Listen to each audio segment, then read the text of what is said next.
예, 안녕하십니까. 책 읽는 자유인 채널을 운영하고 있는 이서원입니다.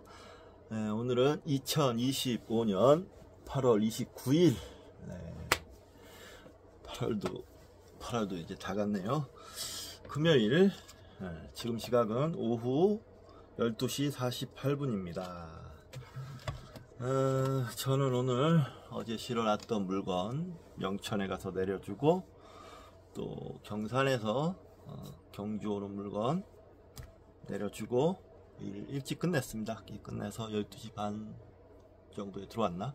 12시 좀 넘어서 들어와서 잠시 쉬었다가 씻고 책 좀 읽으려고 자리에 앉았습니다. 칼세건의 코스모스를 어제도 읽다가 4장을 읽다가 중간에 끊었는데요. 날씨가 뭐 오늘도 보면은 뭐 34도 5도 뭐 이렇더라고요. 참 8월 말인데 예보를 보니까 다음 주면 이제 9월 달인데 다음 주에도 많이 덥더라고요. 힘이 쭉쭉 빠집니다. 요즘에 제가 기운이 없는 것도 더운 날씨에 너무 좀 무리를 해서 그런 것이 아닌가, 그런 생각도 들고, 그래서 좀 일을 좀 줄이든지 해야 될 것 같은데, 근데 돈 쓸 일은 많죠. 저는 빚도 좀 있어서 갚아 나가야 되고, 돈을 안 벌 수도 없고, 그렇다고 힘들게 일하자니 몸이 안 따라주고. 그래서 오늘 오후에는 체육센터에 가서 운동을 좀 하고 올까 합니다. 그래야 될 것 같아요. 오늘이랑 내일 그렇게 생각을 하고 있는데, 예정은 어찌 될지 모르겠네요. 어저께 덤바의 수라는 책을 소개시켜 드렸는데요. 자세히 좀 소개가 좀 미진했던 것 같아서, 진화 심리학이 밝히는 관계의 메커니즘, 어저께 말씀드렸던 대로 이 로빈 덤바라는 분은 진화 심리학자인데 인간 관계에 대해서 많이 연구를 했던 사람입니다. 김정희 옹김, 최재천 해제, 아르테 출판사라고 했습니다. 자, 보면 꺼리낌 없는 상상력이 낳은 사회를 읽는 수, 넘버, 숫자로서 인간의 진화와 인간관계를 설명하는 그런 책인데, 굉장히 유용하고 좀 흥미롭더라고요. 그래서 차례를 보면 1부 1처의 뇌, 최대 인맥 150, 가까운 이웃보다 먼 친척, 때려야 뗄 수 없는 조상, 친밀한 유대, 언어의 진화 등등등 뭐 이런 식으로 해가지고 쭉 제목들을 보면 흥미롭다라고 저절로 그런 생각이 드는 책입니다. 짧기도 하고 각각의 챕터가 짧기도 하고 해서 읽기도 편할 것 같고, 진화생물학은 제가 공부하는데 주요 주제가 되기 때문에 새 책으로 샀다고 어제 말씀드렸습니다. 자, 그럼 칼세건의 코스모스 미디어북을 시작하도록 하겠습니다. 어제 196쪽 읽다가 말았는데요. 자, 그러면 오늘을 계속해서 읽도록 하겠습니다. 자, 196조. 망원경을 통해서 금성을 처음 본 사람이 갈릴레오다. 때는 1609년. 그러나 그의 시야에 들어온 모습은 특징이라고는 전혀 찾아볼 수 없는 하나의 밋밋한 원판이었다. 갈릴레오는 금성도 달과 마찬가지로 얇은 초승달 모양에서 둥그런 보름달로 그 위상이 변한다고 기술했다. 금성의 위상 변화도 달의 위상 변화와 같은 원리에서 이루어진다. 우리에게 금성의 밤쪽이 주로 보일 때가 있고 금성의 낮쪽이 주로 보일 때도 있다. 말이 나온 김에 이러한 관측 사실들이 지구가 태양 주위를 돌지 태양이 지구 주위를 도는 것이 아니라는 태양 중심 우주관의 근거를 제공했다는 것을 지적해 두겠다.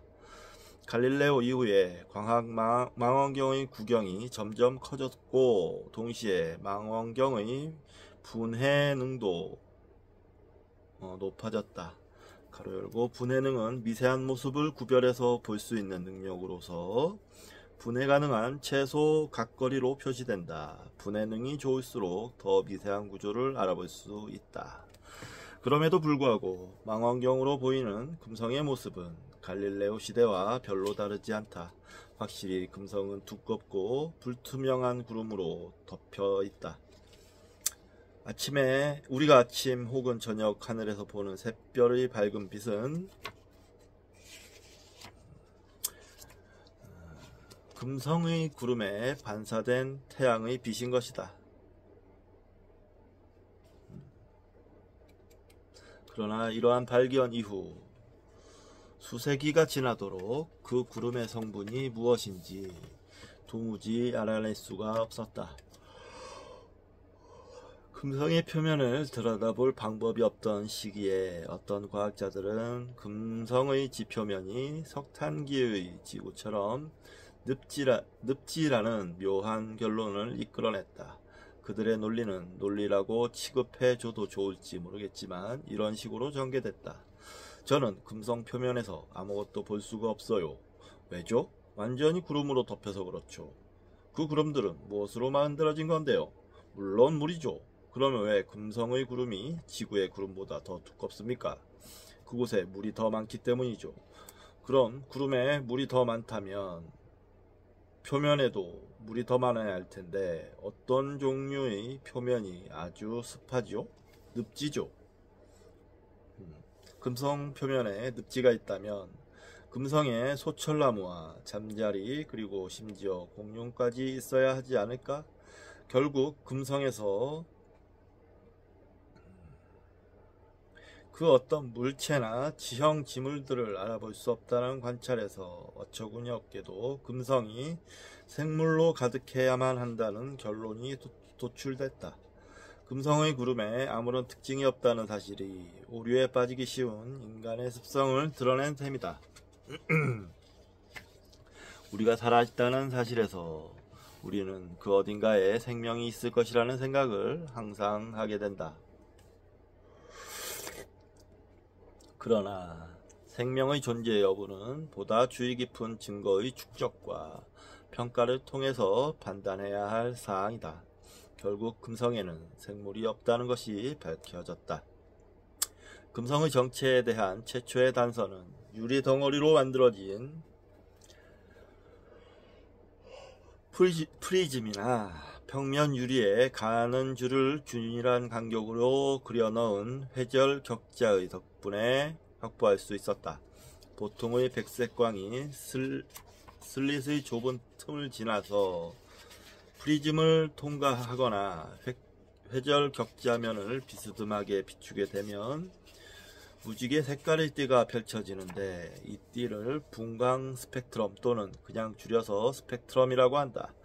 가시광선 대역의 분광 스펙트럼은 주파수가 높은 빛에서 낮은 것의 순으로 보라색, 파란색, 초록색, 노란색, 주황색, 빨간색으로 펼쳐진다.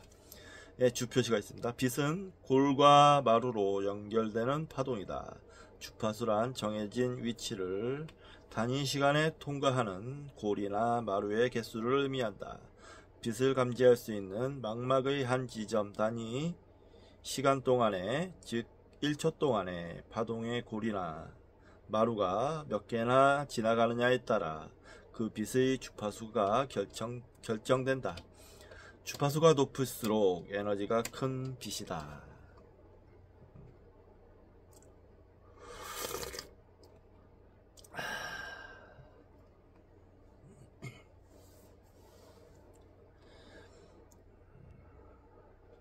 이 색깔의 빛이 우리 눈에 잘 보이니까 우리는 이것을 가시광선 대역의 스펙트럼이라고 한다. 그러나 빛의 주파수 대역은 우리가 볼 수 있는 부분보다 보지 못하는 부분이 더 넓다. 보라색 넘어 주파수가 높은 쪽의 스펙트럼 부분을 우리는 자외선 대역이라 한다. 자외선도 나무랄 데 없는 완전한 빛이다. 하지만 미생물에게는 죽음을 가져다 준다. 자외선은 우리 눈에 보이지 않는다. 그러나 호박벌과 광전소자는 자외선을 능히 감지할 수 있다. 세상은 우리 눈이 볼 수 있는 것만이 아니다. 그보다 훨씬 더 많고 넓다. 특히 빛은 우리 눈이 감지할 수 있는 부분보다 훨씬 넓은 주파수 대역에 걸쳐 존재한다.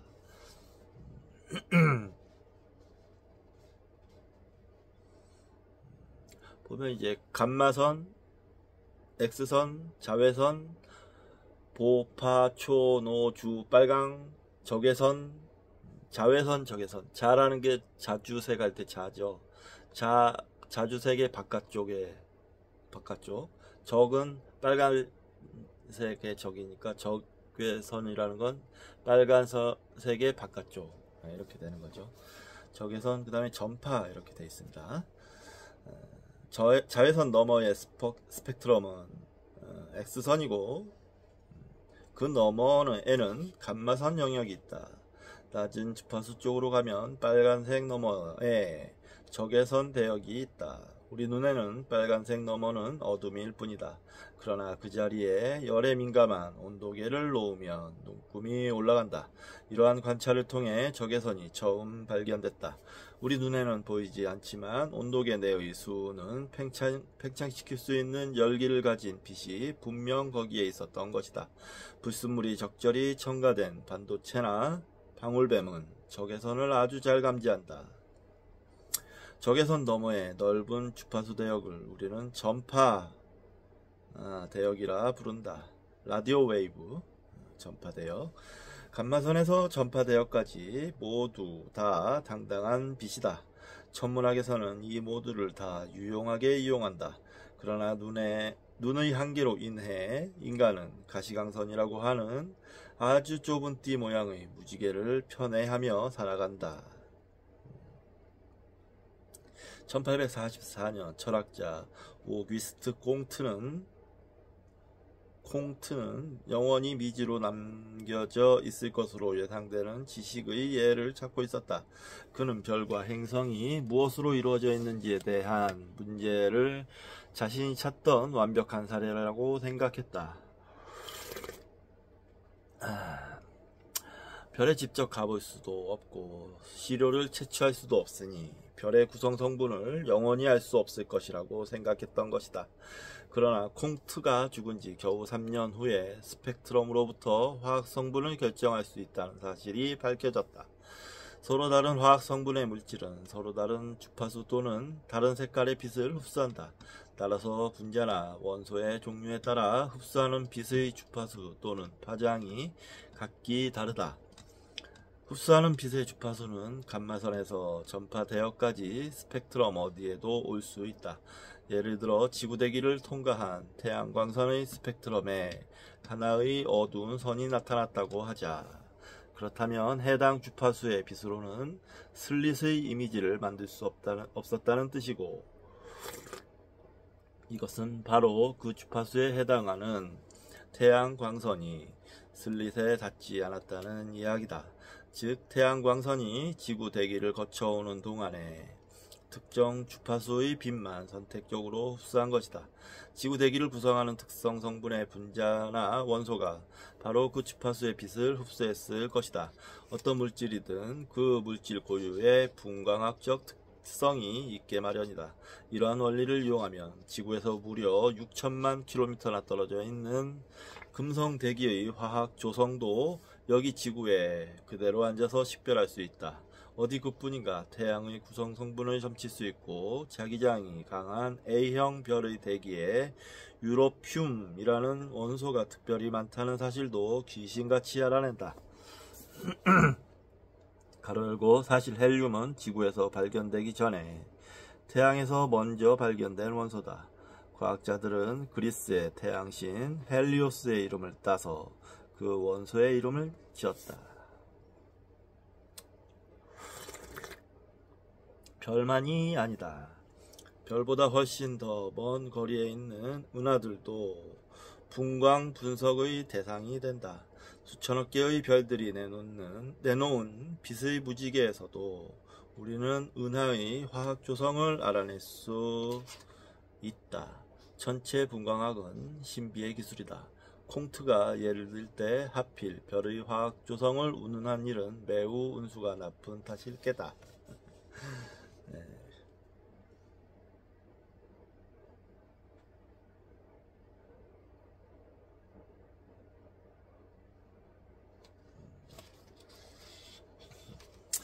그러게요. 예상을 잘못하셨네요. 뭐 근데 그런 여러 가지 그런 상상은 좋은 것 같아요. 예를 들어서 이 사람이 콩트가 궁금해했던 영원히 미지로 남겨져 있을 것으로 예상되는 지식 이런 거는 무엇이 있을까 생각해 보는 게 그것도 좋겠죠.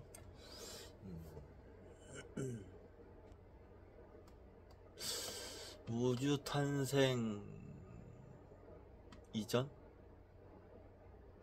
우주 탄생 이전은 영원히 알 수 없는 지식 아닐까요? 궁금하죠? 우주는 왜 탄생했을지.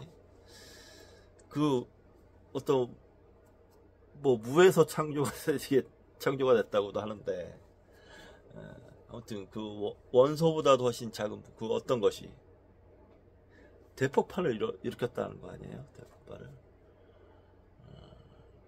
그 대폭발이 일어나서 3분 정도 안에 이 우주의 80%가 생겼다고 했던가.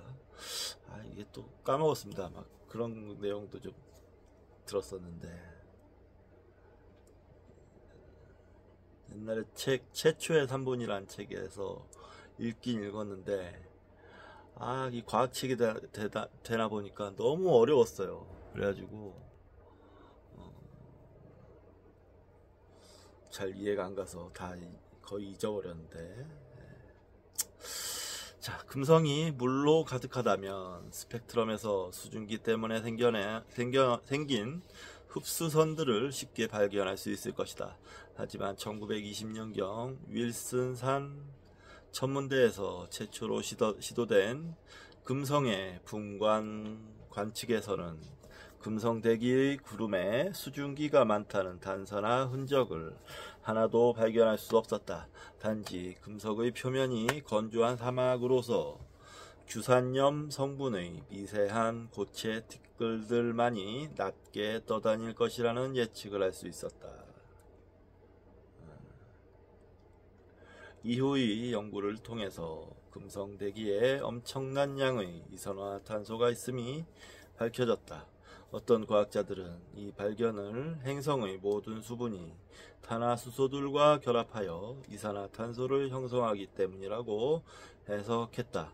그렇다면 금성의 표면은 하나의 거대한 유전 혹은 행성 크기의 석유 바다여야 했다. 어떤 이들은 대기가 너무 차가워서 수증기가 모두 물방울로 응결되었고, 물방울은 수증기와 다른 형태의 스펙트럼을 보이기 때문에 금성의 대기에 수증기가 없다는 결론이 나온 것이라고 주장했다. 그들은 이 행성이 완전히 물로 덮여 있을 것이라고 주장했다. 도버 해협의 해안 절벽에서 석회암으로 덮인 섬들이 간간히 있기는 하겠지만 말이다. 비록 그렇다고 하더라도 대기 중에 있을 엄청난 양의 이산화탄소 때문에 바다는 평범한 물이 아닐 것이다. 물리화학적으로 탄산수일 수밖에 없다. 그래서 그들은 금성에 거대한 탄산수의 바다가 있다는 가설을 제안했다. 금성의 실제 상황을 알려준 최초의 단서는 가시광선이나 적외선 대역의 스펙트럼에서가 아니라 전파 대역에서 얻어졌다. 전파 만원경은 카메라 일하기보다 광도계와 같이 작동한다. 전파 망원경을 사용하면 상당히 넓은 범위의 하늘을 관찰할 수 있다. 천문학자들은 전파 망원경으로 에너지가 하늘의 특정 지역에서부터 특정 주파수의 전파를 통해 얼마만큼 지구로 유입되는지를 측정한다. 우리가 흔히 접하는 전파 신호는 일정 수준의 지능을 갖춘 생물이 만든 것이다. 주로 라디오나 텔레비전 방송국을 운영하는 사람들을 말이다.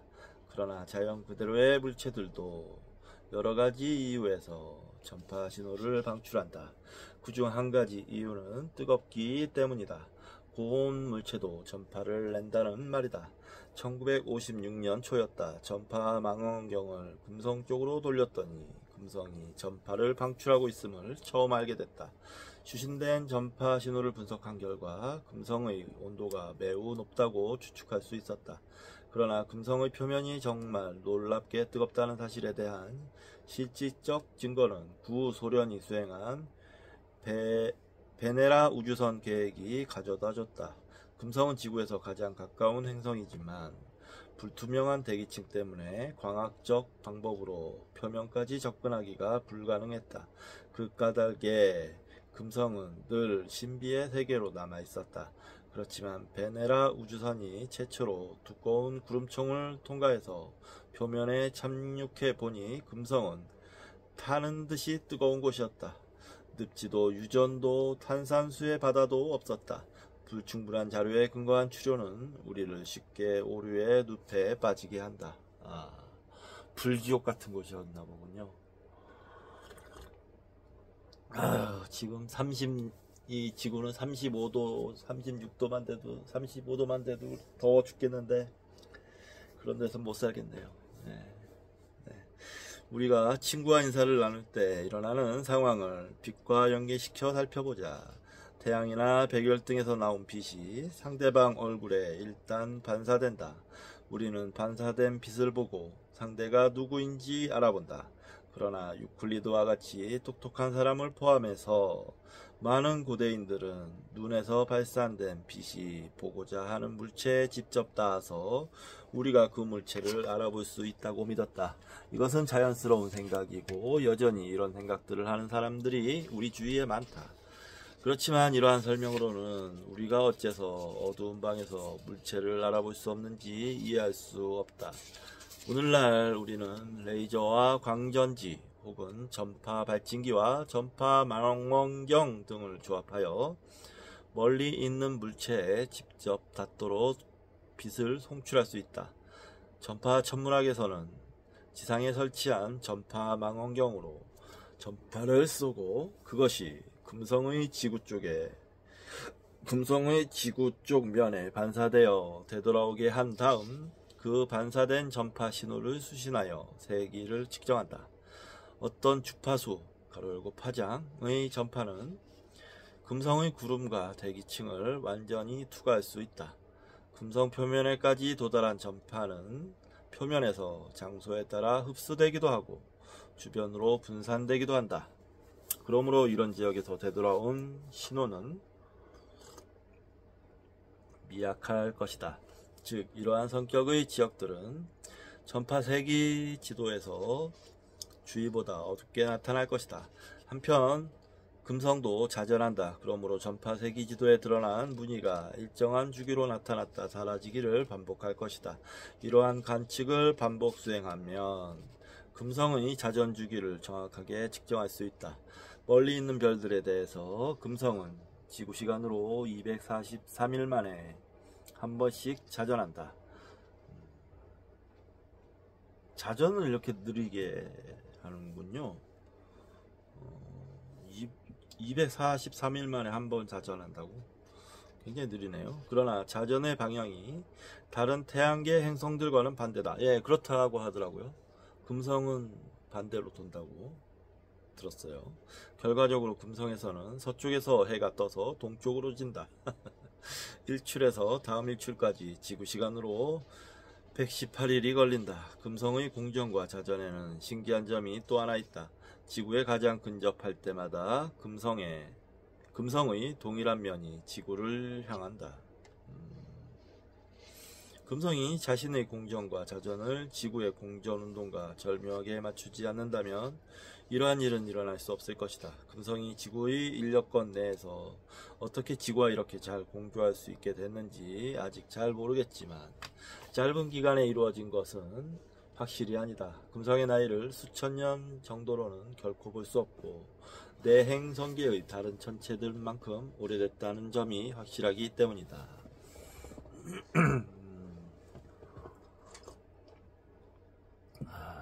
금성은 왜 반대로 공전을 할까요?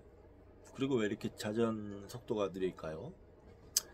전파를 이용한 금성의 사진들 중에서 어떤 것은 지상에 설치된 전파 망원경으로부터, 또 어떤 것은 금성의 주위를 도는 파이오니아 호에서 얻어졌다. 그것들은 충돌 구덩이에 대한 매우 흥미로운 사실을 우리에게 알려주었다. 금성에는 아주 크지도 자주 작지도 않은 운석공들이 달의 고원지대만큼이나 많이 있는데 이것으로부터 우리는 금성이 아주 오래됐다는 사실을 쉽게 알 수 있다. 그러나 금성 표면에 파인 운석공의 깊이가 놀랄 정도로 야트막하다.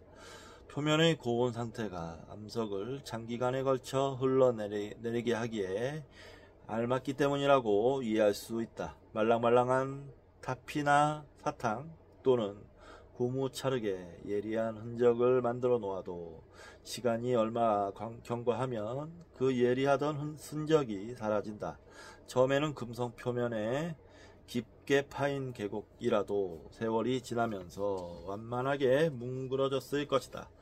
금성에는 티벳 고원 2배 높이의 대지가 있고 거대한 협곡이 존재하며 추측컨대 엄청나게 큰 화산과 에베레스트 산만큼 높은 산이 있을 것이다. 여태껏 구름이 철저히 가려져 있던 세계를 우리는 지금 새롭게 보고 있는 것이다. 전파를 이용한 레이더와 우주 탐사선이 두꺼운 구름층을 열어젖혀 금성 표면의 세세한 모습을 밖으로 드러내 보인 것이다. 제가 어렸을 적에 그런 책이 있었어요. 10권짜리 책이었는데 우주에 대한 책도 있고 옛날 공룡시대에 대한 내용도 있고 여러 가지를 막 다루는 그런 책이었는데 거기에 사진이 있었거든요. 금성 상상도 이렇게 돼가지고 완전히 막 불에 타고 산이 있고 사막 같은 곳에 막 이렇게 돼 있더라고요. 그때 참 많은 상상을 했었는데 수금지와 목토천해명 해가지고 각 행성마다 그림 사진도 있었고 그 책이 참 재밌게 봤었던 기억이 있습니다. 어렸을 때였는데 제 불과 한 8살 9살 그때쯤이었어요. 좋은 책이었는데 그 책이 어디 갔는지. 그때 우주에 대한 신비 같은 거를 상상을 많이 했죠. 그렇습니다.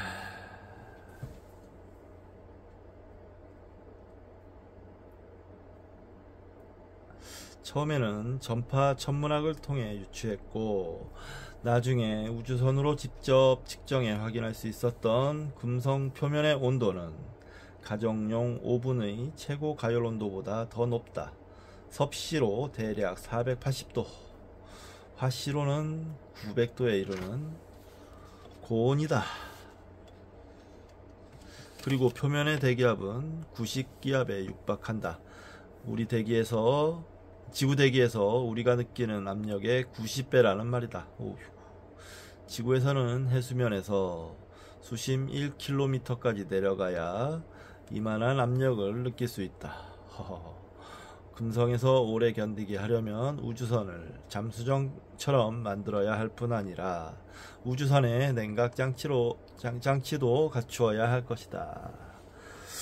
자, 여기 아까 전에 소련에서 보낸 우주 탐사선 베네라 9호와 10호가 금성 표면에서 찍은 각기 두 지역의 정경사진 두 사진에서 지평선은 오른쪽 위에 위치한다. 표면 암석의 침식 상태를 볼 수 있다. 예. 돌덩이들이 쫙 깔려있는 그런 모습이네요.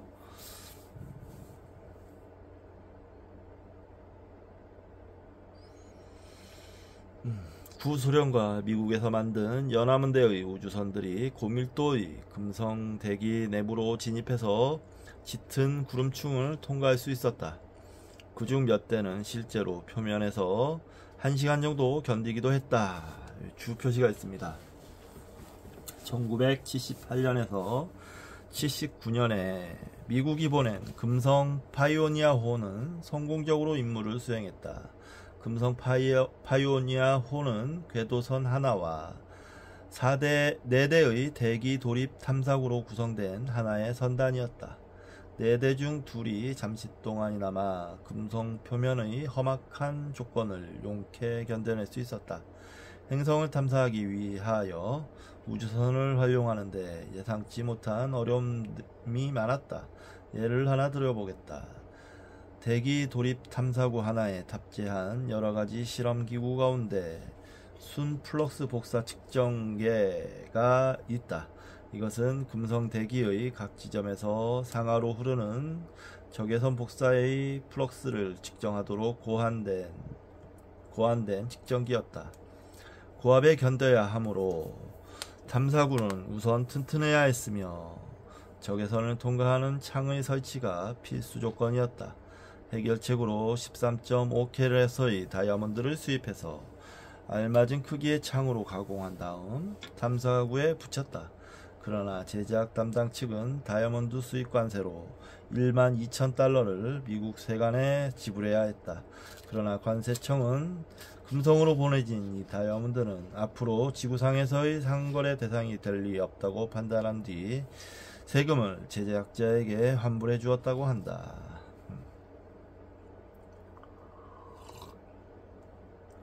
구소련의 베네라 우주선들 중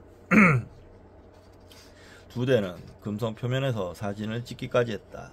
이러한 선구자적 우주 탐사 계획들의 발자취를 따라 이제 또 하나의 다른 세상으로 가보도록 하자.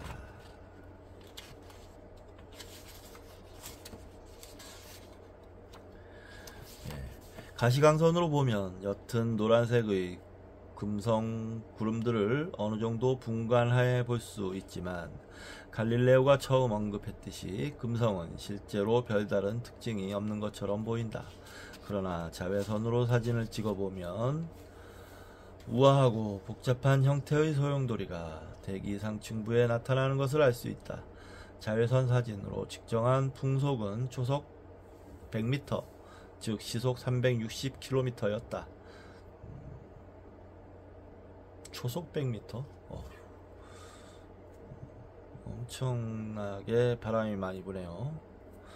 금성의 대기는 96%가 이산화탄소이다. 질소 수증기, 아르곤, 일산화탄소와 다른 기체들도 각각 적은 양씩 존재한다.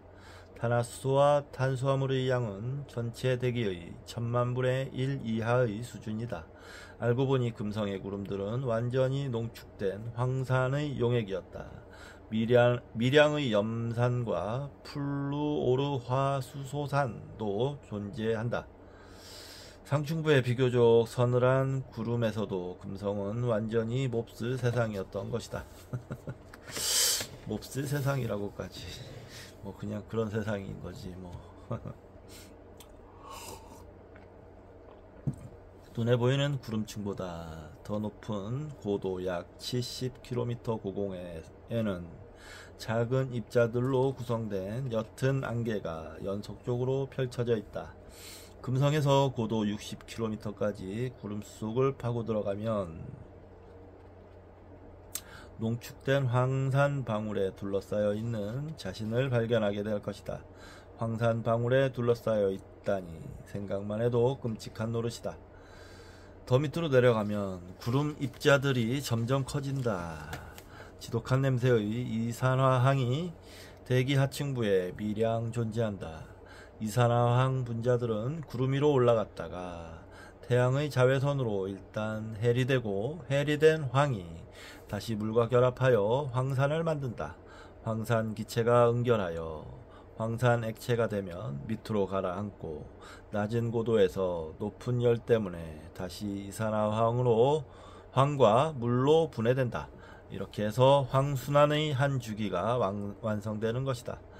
금성에서는 행성 전체에 항상 황산비가 내리고 있지만 표면에는 한 방울도 이르지 못한다. 황산비라니. 어떤 우산으로 막아야 되나요? 황산비가 내리면. 이 유황색의 안개는 금성의 표면 위로 45km 지점에까지 펼쳐져 있고 거기서부터 더 아래에는 밀도는 높지만 엄청나게 맑은 대기가 존재한다. 그러나 대기압이 너무 높아서 표면을 볼 수는 없다. 햇빛이 대기 분자들에 철저하게 산란되어 있기 때문에 구체적 형상을 알아볼 수 없다. 이곳에는 티끌도 구름도 없다. 밀도만 분명하게 높다. 그래도 충분한 양의 햇빛이 상충부 구름을 뚫고 여기까지 들어오기 때문에 적어도 지구의 흐린 날 정도의 밝기는 유지된다. 세상을 통째로 태워버릴 듯 맹렬한 더위, 모든 것을 뭉개버릴 듯한 높은 압력, 각종 맹독성 기체, 게다가 사위는 등골 오싹한 붉은 기운을 띠고 있어서 금성은 사랑의 여신이 웃음짓는 낙원이 아니라 지옥의 상황이 그대로 구현된 저주의 현장이라고 하겠다. 뭐 그럼 나쁜 사람들은 죽으면 금성으로 가나요? 못된 짓 한 악인들은? 매일 타 죽고 매일 다시 살아나고 또 매일 타 죽고 그런가 보죠. 우리가 금성 표면에서 간신히 알아볼 수 있는 것은 말랑말랑하게 녹은 제멋대로 생긴 돌멩이들과 그것들이 널려있는 불모의 벌판 뿐이다. 이 거친 불모의 사막에서 그나마 한숨을 돌릴 수 있게 해주는 것이 있으니 그것은 여기저기 흩어져 있는 부식된 우주선의 잔해들이다. 그 우주선들은 언젠가 먼 행성에서부터 날아온 것일 게다. 그러나 금성의 두꺼운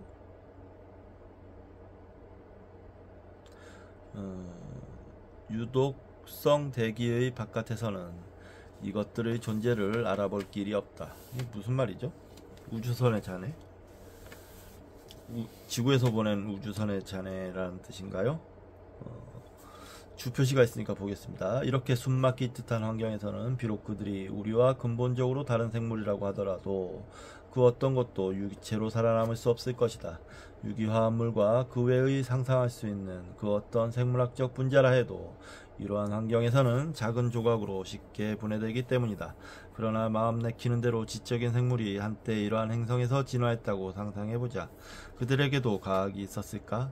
지구에서의 과학 발달은 기본적으로 천체와 행성운동의 규칙성을 관찰함으로써 비롯됐다. 그러나 금성의 표면은 완전히 구름으로 덮여있다. 밤이 지구시간으로 약 59일로 매우 길어서 기분이야 좋겠지만 당신이 금성의 밤하늘을 쳐다본다고 해서 천문학적 우주의 그 어떤 모습도 알아볼 수는 없을 것이다. 낮이라고 해도 태양조차 볼 수 없다. 태양의 빛이 전 하늘에 산란되고 흩어져 버리기 때문이다. 금성 표면의 이러한 상황은 스쿠버 다이버가 태양 밑에 들어갔을 때 스쿠버 다이버가 바다 밑에 들어갔을 때 사방이 균일하게 밝지만 태양은 보이지 않는 것과 마찬가지다. 만일 전파 망원경이 금성에 설치된다면 태양, 지구, 그리고 멀리에 있는 다른 천체들을 관찰할 수 있을 것이다. 전파는 금성의 대기층을 통과할 수 있기 때문이다. 금성인들에게 고도로 발달한 천체 물리학이 있다면 그들도 항성의 존재를 물리학의 기본 원리에서 유추할 수 있겠지만 그것은 어디까지나 이론상 개념으로 남을 것이다. 비행기법을 완전히 익힌 금성의 지적 생물이 어느 날 고밀도의 공기층을 수직 하여 드디어 고도 45km 상공으로 부상하는 광경을 상상해본다. 그들이 구름 장막을 헤치고 나와서 태양과 행성과 항성들의 찬란한 우주를 처음 목격하게 되었을 때 그들은 과연 어떤 반응을 보일 것인가?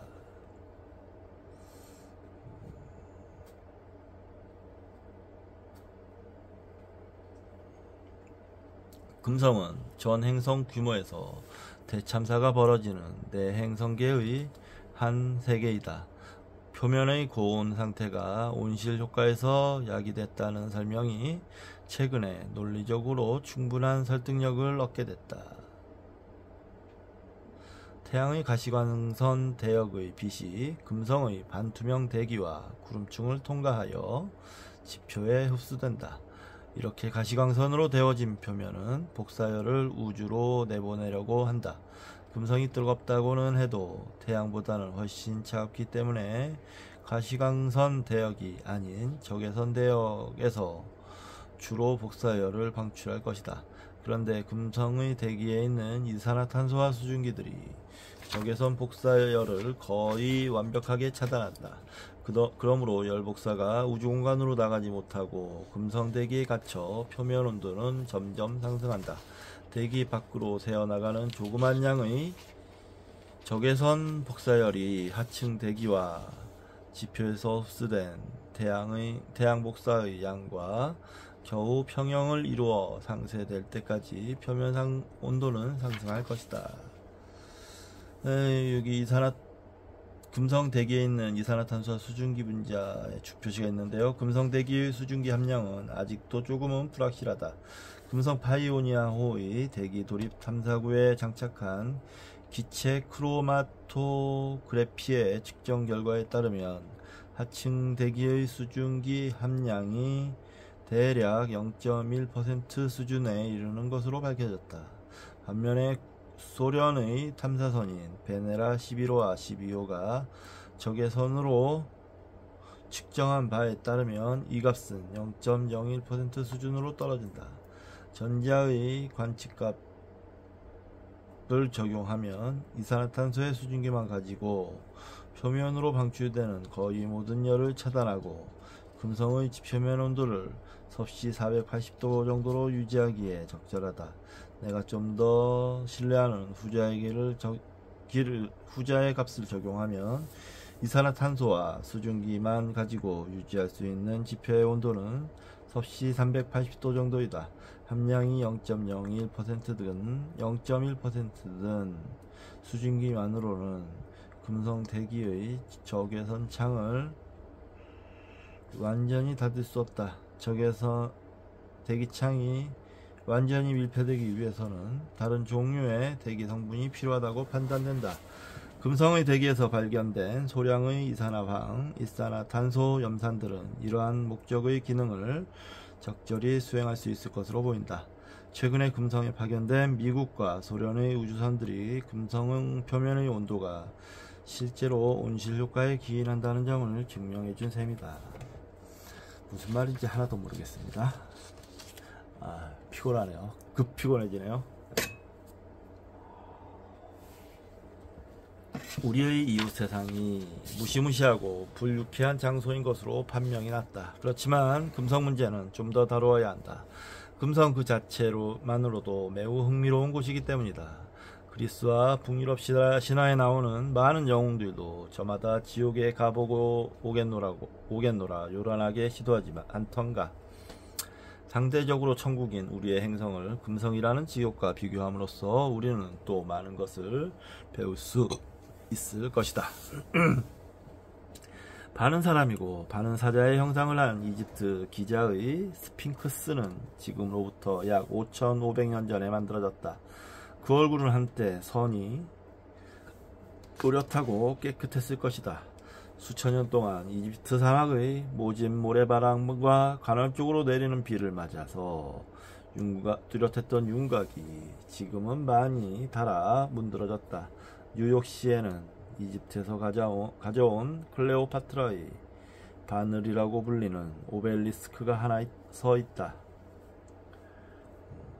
뉴욕 센트럴파크에 놓인 지 100년밖에 안 됐지만 대도시의 스모그와 산업공해, 즉 금성대기에서 벌어지는 상황과 비슷한 화학 침식의 작용으로 말미암아 이 돌탑에 새겨진 문양들은 이제 거의 알아볼 수 없게 마모됐다.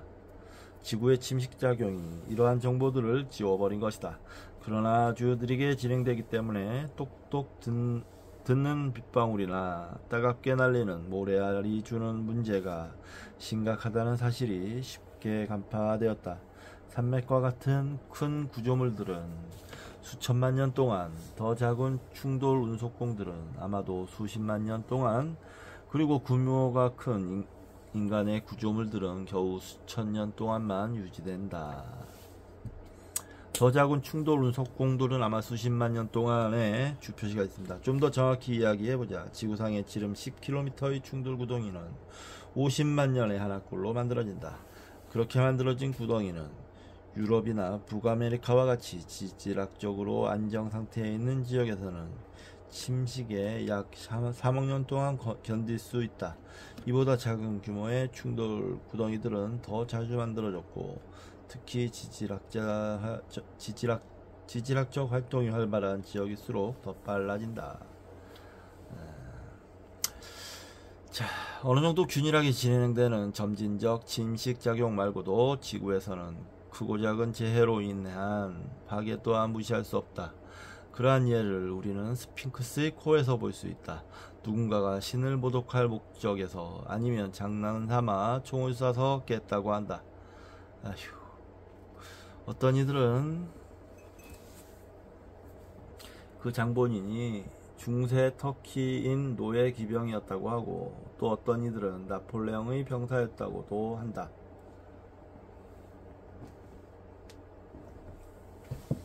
금성과 지구에서, 그리고 태양계 내의 모든 곳에서 자연의 대재앙에 따른 파괴의 흔적을 역력히 알아볼 수 있다. 물론 대재앙 당시에 생긴 상처의 실상은 그 후에 아주 느리게 진행되는 지속적인 침식과 풍화에 깎이고 다듬어졌겠지만 말이다. 먼저 지구에서의 예를 들어보자. 하늘에서 쏟아진 빗물이 냇물에 모여 개울로 흘러들고 다시 강을 이루면서 거대한 충적지를 하구에 만들어 놓는다. 화성에도 옛 강들의 흔적이 있다. 어쩌면 지표보다 훨씬 깊은 곳에 만들어진 하천의 바닥이 서서히 올라오는 중일지 모른다. 목성의 위성 중 하나인 이오에는 황산 용액이 흘러서 만들어진 넓은 수로와 같은 것들이 있다. 지구에는 엄청난 위력을 발휘하는 기상 현상들이 있다. 이 점에서는 금성과 목성도 마찬가지이다. 지구와 화성에는 모래폭풍이 온다. 번개는 목성, 금성, 지구 모두에서 요란하게 친다. 지구와 이오에서는 화산 분출물들이 대기권으로 유입된다. 내부에서 진행되는 지질학적 과정들은 지구뿐 아니라 화성, 금성, 가니메데와 유로파의 표면을 서서히 변화시킨다. 느림보로 소문난 빙하도 지구의 지형 구조에 커다란 변화를 초래한다. 사정은 화성에서도 마찬가지다. 이러한 과정들이 시간에 따라 늘 일정한 속도로 진행되는 것은 아니다. 유럽 대륙의 거의 대부분이 한때는 얼음으로 뒤덮였던 시기가 있었다. 현재 시카고의 도심이 자리 잡은 지역이 수백만 년 전에는 3km 두께의 얼음층 밑에 묻혀 있었다. 화성 그리고 태양계의 여타 장소에서도 도저히 오늘날 만들어졌다고 생각할 수 없는 특성의 지형 구조를 만나게 된다. 그러한 풍경들은 수억 또는 수십억 년 전에 지구에 새겨졌다. 그리고 당시의 기후는 현재와 반이했을 것이다. 지구의 경우 또 다른 요인 때문에 풍경과 기후가 바뀐다. 그것은 지적 생물의 활동이다. 금성처럼 지구에도 이산화탄소와 수증기가 존재하므로 온실효과가 작용한다. 온실효과가 없었다면 지구 전체의 평균 온도는 영하에 머물렀을 것이다. 온실효과 때문에 지구의 바다는 액체 상태를 유지할 수 있었고 생물은 살아남을 수 있었다. 어느 정도의 온실효과는 이렇게 생명에 도움이 된다. 이렇게 생명에 유익하다. 금성처럼 지구에도 약 90기압의 이산화탄소가 있다. 기체 상태가 아니라 석회암이나 다른 종류의 탄산염 형태로 지각에 존재한다. 지구가 지금보다 태양과 아주 조금만 더 가까웠다면 지구의 기온은 현재보다 약간 더 높았을 것이고, 그 때문에 이산화탄소의 일부가 암석에서 대기층으로 분출하게 되었을 것이다. 이산화탄소의 증가는 온실 효과를 높이는 쪽으로 작용할 것이고, 이에 따라서 지표의 온도 역시 더 상승할 것이다. 이제 더 뜨거워진 표면 온도는 더 많은 양의 탄산염들을 이산화탄소로 기화시켜서 온실 효과는 한층 더 효율적으로 작용하게 된다. 즉 온실 효과의 폭주로 말미암아 지구 표면 온도가 현재보다 무척 더 높아질 가능성이 있다. 실제로 이런 폭주 현상이 금성의 초기 역사에서 벌어진 것 같다. 지구보다 금성이 인간에 더 가깝기 때문이다. 현재 금성의 표면에 처한 상황을 보고 있노라면 우리는 엄청난 규모의 재앙이 지구의 위치에서도 일어날 수 있다는 경고의 메시지를 읽게 된다. 현대 산업 문명의 주요 에너지원은 화석 연료이다. 우리는 나무, 석유, 석탄, 천연가스를 태우고 이 과정에서 배기기체, 주로 이산화탄소를 대기 중에 내보내고 있다. 결과적으로 지구와 이산화탄소 함량이 점차 증가하고 있다. 그러므로 언젠가는 지구의 기온이 온실 효과로 인해 급격히 치솟을 가능성이 있다. 지구 전체의 평균 기온이 1도 내지 2도만 상승해도 그것이 초래할 재앙은 참으로 심각하다. 석탄, 석유, 휘발유를 태울 때 이산화탄소뿐 아니라 황산기체도 대기 중으로 보내진다. 그렇기 때문에 이산화탄소뿐 아니라 그렇기 때문에 금성에서처럼 지구의 성층권에도 아주 작은 액체 황산의 방울들로 이루어진 상당한 규모의 황산 안개층이 형성된다. 우리의 주요 도시들은 유독가스로 오염되어 있다. 인간이 무심코 행하는 일련의 활동들이 장기간에 걸쳐 어떤 결과를 초래할지 제대로 알지도 못하는 상태에서 우리는 현재의 생활 방식을 그대로 고집하며 살고 있다. 그러나 인간은 정반대의 측면에서도 기후를 교란시켜 왔다. 수십만 년 동안 인간은 숲을 태우고 나무를 베고 가축을 초원에 방목함으로써 초원과 밀림을 지속적으로 파괴해왔다. 화전 농민과 산업을 위한 열대림의 개간, 그리고 지나친 방목이 지구 도처에 만연하고 있다. 그러나 숲은 초원보다 어둡고 초원은 사막보다 어둡다. 결과적으로 지표에 흡수되는 햇빛의 양이 줄어들고 있다는 이야기다. 즉 토지의 사용 양식이 변함에 따라 지구의 표면 온도는 낮아질 수 있다. 이러한 식의 냉각은 극지방에 있는 만년설 지대의 넓이를 증가시킬 것이다. 만년설 지대가 넓어지면 햇빛이 더 잘 반사되어 지구 밖으로 나간다. 그 결과로 지구의 표면 온도는 더욱 낮아질 것이다. 이것이 온실 효과의 또 다른 방향으로의 폭주이다. 급격하게 치솟는 반사도 때문에 지구는 종국의 백색 재앙의 위기에 빠질지도 모른다. 자, 급격하게 치솟는 반사도의 주표시가 있습니다. 반사도는 행성으로 들어온 햇빛 중 우주로 반사되어 다시 돌아간 부분을 나타내는 수치이다. 지구와 반사도는 30%에서 35% 정도이다. 즉 지구로 입사되는 태양광선의 56% 내지 70%만이 지표면에 흡수되어 지구의 평균 표면 온도를 유지시켜준다. 지금 졸려서 그런지 책이 잘 안 읽힙니다. 지금 이제 거의 다 읽었으니까 빨리 나가서 더 읽어서 끝내도록 하겠습니다.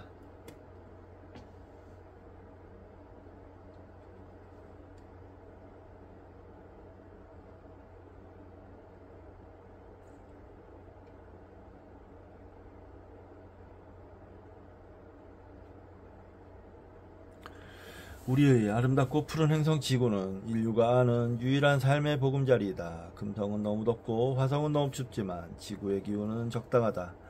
인류에게 지구야말로 낙원인 듯하다. 결국 우리는 이곳에서 진화해왔다.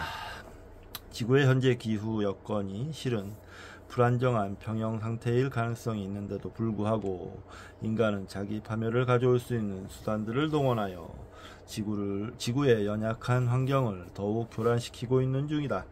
그것이 초래할 심각한 결과는 전혀 개의치 않고 말이다. 지구의 환경이 지옥과 같은 금성의 현실이나 빙하계에 놓여있는 화성의 현재 상황으로 근접할 위험은 없는가? 이 질문에 당장에 답할 수 있는 말은 현재로서는 아직 아무도 모른다 뿐이다. 행성 지구의 전일적 기후학 그리고 비교 행성학적 연구는 아직 초보 단계에 있다. 이 분야 연구자들의 지원되는 예산의 규모 또한 보잘것없다. 아주 보잘것없다. 우리는 지구 기후의 장기 변화에 대하여 참으로 무지하다. 인류는 자신의 무지를 망각한 채 대기를 오염시키고 숲을 제거함으로써 지표면의 반사도를 점점 높이고 있다. 수백만 년 전 인류가 오랜 진화 과정을 통해 지구에 처음 얼굴을 내밀었을 때는 세월을 이미 보내고 중년기의 안정을 찾은 뒤였다. 그러나 현대에 들어서 인류의 활동이 지구에 아주 새롭고 결정적인 영향을 미치는 요인으로 작용하기 시작했다. 우리의 지능과 기술이 이와 같은 현상에도 작용하기 시작했다. 지구에 아주 좁고 결정적인 영향을 미치는 요인으로 작용하기 시작했다. 우리의 지능과 기술이 기후와 같은 자연현상에도 영향을 미칠 수 있는 힘을 부여할 것이다. 이 힘을 어떻게 사용할 것인가? 인류의 미래에 영향을 줄 수 있는 문제들에 대하여 무지와 자기만족의 만행을 계속 묵인할 것인가? 지구의 전체적 번영보다 단기적이고 국지적인 이익을 더 중요시할 것인가? 아니면 우리의 자녀와 손자, 손녀를 위한 걱정과 함께 미묘하고 복잡하게 작용하는 생명 유지의 전 지구적 메커니즘을 올바로 이해하고 보호하기 위해서 좀 긴 안목을 가져야 할 것인가? 알고 보니 지구는 참으로 작고 참으로 연약한 세계이다. 지구는 좀 더 소중히 다뤄져야 할 존재인 것이다. 예, 4장 다 읽었습니다. 아유 졸려라. 잠시 자야 될 것 같은데요. 저는 졸리면 자니까요. 눈이 지금 자 4장 끝났습니다. 다음 시간에 뵙도록 하겠습니다.